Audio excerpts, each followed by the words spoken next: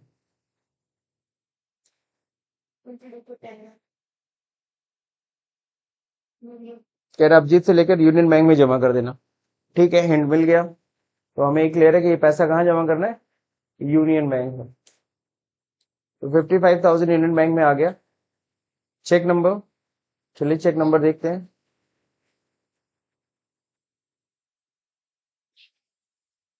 हाँ, 142536,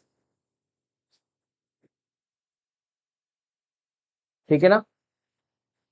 किस बैंक का चेक है, आईसीआईसीआई बैंक, आईसीआईसीआई बैंक का चेक है, अभिजीत से मिला है। बीइंग पेमेंट रिसीव या बीइंग अमाउंट रिसीव, तो अमाउंट हमें रिसीव हुआ 1 जून की एंट्री करनी थी। ये भी पॉइंट सब लोग का सही है, क्यों।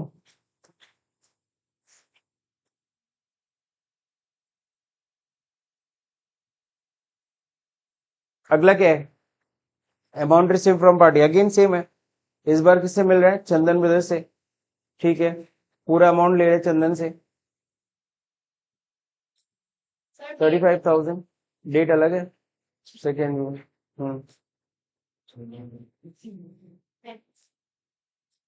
दोनों बिल एडजस्ट कर लीजिए। और डेबिट में आएगा कहाँ पे हमारे, ये भी पैसा यूनियन बैंक में, हिंट में देखना पड़ेगा। सेम एज अब, ये नहीं बिल्कुल सही, यूनियन बैंक में ही हमें उसको भी ले आना है। तो चलते यूनियन बैंक में हम लोग लेके आते हैं पैसा।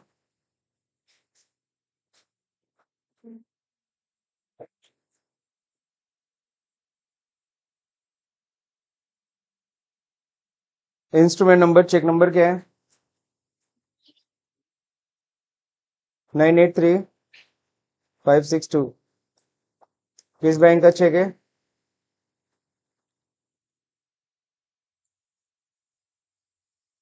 Being amount receipt. अब कह रहा है क्या, पेड कर लो 44% बिल अमाउंट। अब 40%, 44% ऑफ बिल अमाउंट है, किसको हम दे रहे हैं, प्रिंसी को। चलिए, तो प्रिंसी को हम लोग को पे करना है F5। डेट देखिए 1 जुलाई। तो 1 जुलाई को हम लोग पेमेंट कर रहे हैं। 1 जुलाई को हम लोग क्या कर रहे हैं, पेमेंट कर रहे हैं। जुलाई मैंने कर लिया ना, 1 जुलाई। प्रिंसी, प्रिंसी को जैसे डेबिट करेंगे, यहाँ बैलेंस दिखा रहा है इनका 1,50,000 बैलेंस है, बट हमें भी दे कितना रहे, इनको 44% करना है। अब जो ध्यान रखना, हम यहाँ पे अल्ट सी करते हैं तो लेजर क्रिएशन खुलता है, लेकिन अगर हम अमाउंट में देखो कंट्रोल एन अगर करते, कंट्रोल एन से कैलकुलेटर होता है ना, तो अगर हम लोग इसका बैलेंस देख रहे हैं 1,50,000, तो दिख नहीं रहा है।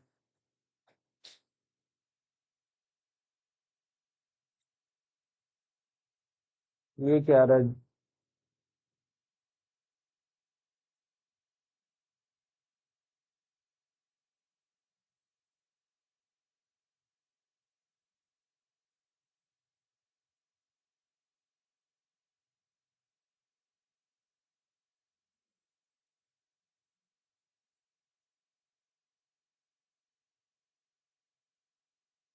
चलिए ठीक है, यहाँ पे देख लीजिए सब लोग, 1,50,000 लिखा कंट्रोल एंड से, देन मल्टीप्लाई किया हमने कितना, 44%। इंटर करते वही रिजल्ट आता है 66,000 रुपये। फिर देख करके हमें वो अमाउंट टाइप करना पड़ता है। और अगर हम चाहते हैं ऐसा ना करना पड़े, कैलकुलेटर के सीधे यहीं पे आ जाए, तो उसके लिए ध्यान रहे हम लोग ना, कंट्रोल एन से पहले तो कैलकुलेटर में बंद करता हूँ। अब यहाँ पे अमाउंट में क्या करिए आप, बेटर विल भी कि आप कंट्रोल एन की जगह पे अल्ट सी प्रेस करेंगे। क्या प्रेस करेंगे, अल्ट सी। अल्ट सी से भी कैलकुलेटर ही है, लेकिन कहाँ पे, जब अमाउंट के कॉलम में रहेंगे तब। 1,50,000 मल्टीप्लाई बाई 44%। जैसे एंटर करेंगे रिजल्ट वहां ऑटोमेटिकली पुट हो जाएगा। ठीक है, तो ये फर्क होता है। कैलकुलेटर के दो शॉर्टकट है, कंट्रोल एंड कहीं भी यूज करोगे यूनिवर्सल है, अल्ट सी लेकिन कब यूज करना है, जब अमाउंट के कॉलम में रहेंगे तब। ठीक है, आ गया अगेंस्ट डिफरेंस। ठीक है, अब पेमेंट किस बैंक से हो रही है?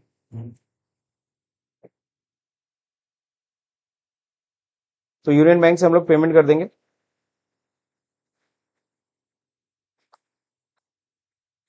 चेक नंबर, तो यूनियन बैंक का डिटेल यहाँ पे दिया है, चलिए यहाँ पे पहले भर लेते हैं। यूनियन बैंक का अकाउंट नंबर 30,510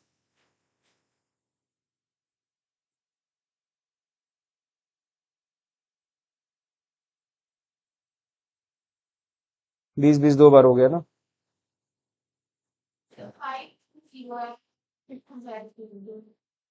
510 20 10 हो गया। अब क्या है यहाँ पे? UBIN 530 514। चलिए ये हो गया डन। ब्रांच बोल गए,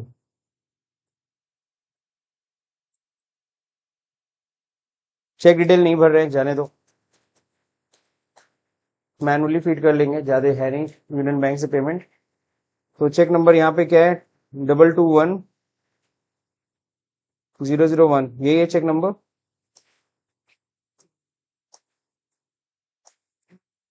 बीइंग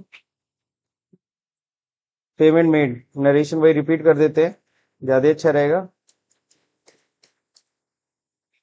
कंट्रोल आर से रिपीट कर लीजिए, दैट्स इट। तो ये हमने पेमेंट किया किसको? प्रिंसी को 44%। कह रहा रिसीव ड्यू अमाउंट अभिषेक से मिल रहा है, कितना परसेंट? 75%। समझ गए हो कैसे करना है? तो यहाँ पे क्या है? रिसिप्ट है F6, किससे मिल रहा है? अभिषेक से। बैलेंस 30,000 है, कितना मिल रहा है अभी? लेकिन 22,400। क्यों? क्योंकि अल्ट सी कैलकुलेटर यूज करिए, 75% पेमेंट करना है। अल्ट सी 30,000 का मल्टीप्लाई पे कितना? 75%। आ गया, तो अल्ट सी कैलकुलेटर यूज करिएगा।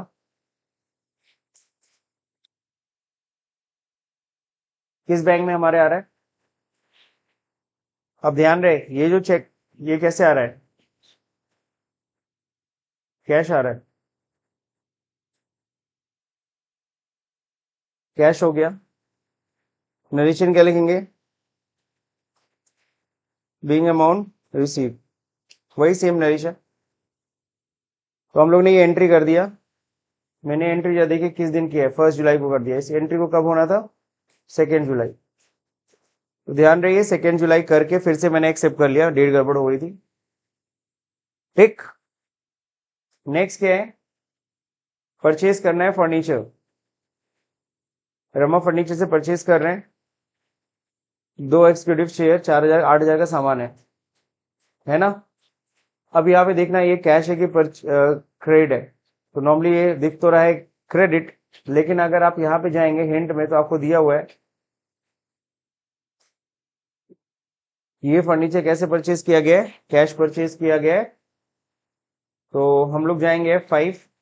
अगर कोई एसेट कैश परचेज करते हो तो इसके लिए देखिए थ्योरी लिखा है, अगर एसेट कैश परचेज करो डायरेक्टली आप F5 में कर सकते हो। एसेट परचेज ऑन क्रेडिट तो F7। नॉर्मली पहले हम लोग यही फॉलो करते थे। अभी क्या है कि परचेज, अब क्या परचेज वाउचर भी होता है ना, तो नॉर्मली परचेज वाउचर में सिर्फ और सिर्फ गुड्स परचेज की एंट्री होती थी पहले, लेकिन अब उसमें इनेबल कर दिया कि आप एसेट परचेज की एंट्री भी परचेज वाउचर में कर सकते हो। लेकिन इसको अभी हमें नहीं देखना, आगे देखे हैं। अभी फिलहाल हम ये जो एसेट परचेज कर रहे हैं कैश में, उसको हम डायरेक्टली कहाँ करने वाले हैं? F5 में। फर्नीचर आएगा, पैसा जाएगा। ठीक है, तो चलते हैं फर्नीचर का डिटेल देख लेते हैं। ये तो F5 पेमेंट में आ गए, किस डेट को? 31 जुलाई। फर्नीचर आ रहा है कितने का?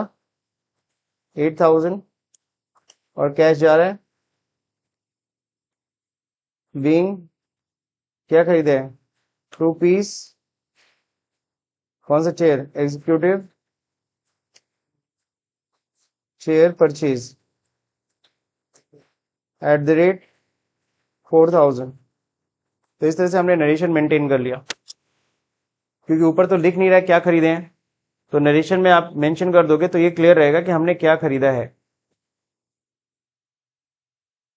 अब इसके बाद क्या है? That's it. अब ये लास्ट वाउचर है, सेल नहीं, लास्ट वाउचर है, सेल ऑफ इन्वेस्टमेंट। इन्वेस्टमेंट बेच रहे हैं हम लोग, तो इन्वेस्टमेंट गोल्ड बॉन्ड वाला हम लोग बेच रहे हैं 40,000 में। कह रहा है कि कितना परसेंट यूनिट सोल्ड किए? 50%। पूरा नहीं बेच रहे हैं, 50%। अब आपको देखना होगा आपके पास गोल्ड बॉन्ड थे कितने, तो बैलेंस शीट में जाके आप देखो मेरे पास गोल्ड बॉन्ड थे कितने के? 50,000 के। इसमें से आधा यानी 25,000 का चीज हम 40,000 में बेच रहे हैं, तो यहाँ पे हमें प्रॉफिट हो रहा है। तो पैसा आ रहा है सर, फिक्स एसेट सेल कर रहे हो, तो ये रिसिप्ट में एंट्री होगी, सीधे रिसिप्ट में करो। डेट कौन सा है? 1 अगस्त। जा क्या रहा है? इन्वेस्टमेंट हमारे पास से। इन्वेस्टमेंट कितना जा रहा है? 25,000 का जा रहा है, 25,000 का इन्वेस्टमेंट जा रहा है, सही है ना? और यहाँ प्रॉफिट भी हो रही है कितनी, तो क्रेडिट में फिर लिखेंगे profit on sale of investment, बनाना पड़ेगा लेजर।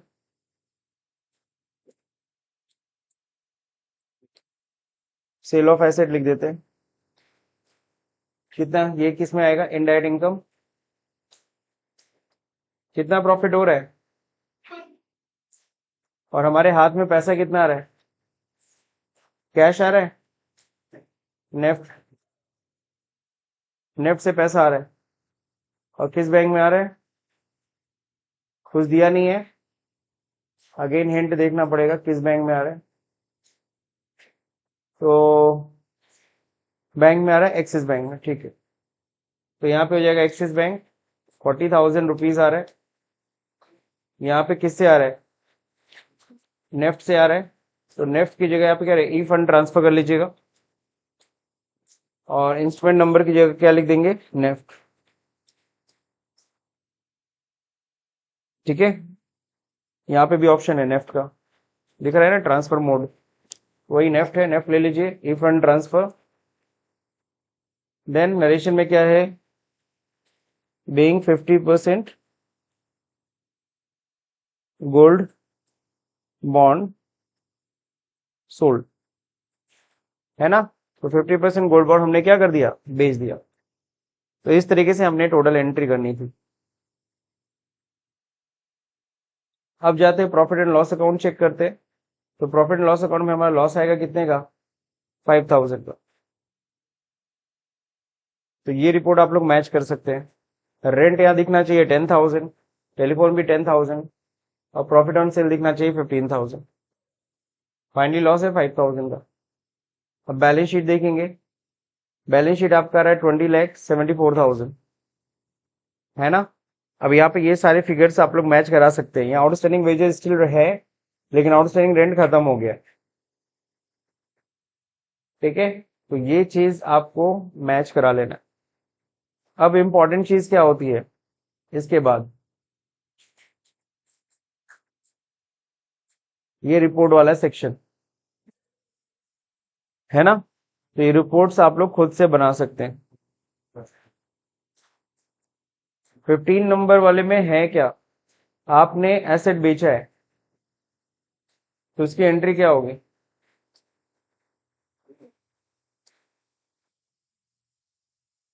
आपके पास से गोल्ड बॉन्ड जा रहा है 25,000 का ही, है ना? कितना आ रहा है? 40,000। तो यानी कि 15,000 का जो फर्क आ रहा है क्रेडिट में, वो क्या है? वो प्रॉफिट है, तो उसको प्रॉफिट में बुक करना पड़ेगा आपको। यानी पहले दोनों क्रेडिट चीज पकड़ा दीजिए, फिर डेबिट पकड़ाएंगे ना। तो रिपोर्ट पे हम लोग कल चर्चा कर लेंगे नेक्स्ट क्लास में कि रिपोर्ट्स कैसे निकालना है, ठीक है। तो ये पूरा रिपोर्ट्स आपको कैलकुलेट करने के यहाँ पे फीड करना है, ये सारे के सारे रिपोर्ट्स, है ना?